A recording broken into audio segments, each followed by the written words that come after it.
স্বামী বিবেকানন্দ খুব রসিক ছিলেন।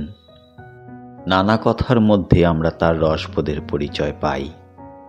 আলোয়ারে থাকাকালীন একদিন স্বামীজি জানতে পারলেন যে কাছাকাছি একজন ব্রহ্মচারী রয়েছেন। তিনি তৎক্ষণাৎ তার সাথে কথা বলতে রওনা হলেন। সেই ব্রহ্মচারী সম্ভবত সন্ন্যাস বিরোধী ছিলেন। স্বামীজিকে দেখেই গালাগাল দিতে শুরু করলেন এবং ক্রুদ্ধভাবে গেরুয়া পোশাকের নিন্দা করতে থাকলেন। কিন্তু স্বামীজি বিন্দুমাত্র বিচলিত না হয়ে তাঁকে জানালেন যে তিনি ব্রহ্মচারীর কাছে ঈশ্বর এবং ধর্ম বিষয়ে উপদেশ শুনতে এসেছেন।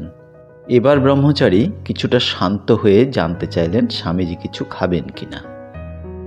স্বামীজি জানালেন যে সেদিনকার মতো ভিক্ষা তার পাওয়া হয়ে গিয়েছে, তাই তার আর ভিক্ষার প্রয়োজন নাই।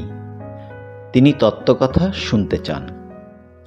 স্বামীজির এই কথা শুনে ব্রহ্মচারী আবার উত্তেজিত হয়ে উঠলেন। বললেন, তবে যা, দূর হয়ে যা, তুই খাবি না তো, দূর হয়ে যা। অগত্যা প্রণাম করে স্বামীজি রওনা দিলেন।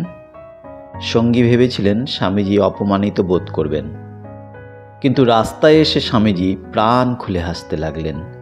সঙ্গীকে বললেন, আচ্ছা সাধু দেখালে বাবা, কি মেজাজ আর কি গালাগালি চোট রে বাবা। তিনি ব্রহ্মচারীর অঙ্গভঙ্গিও নকল করে দেখিয়ে আবার হাসতে থাকলেন।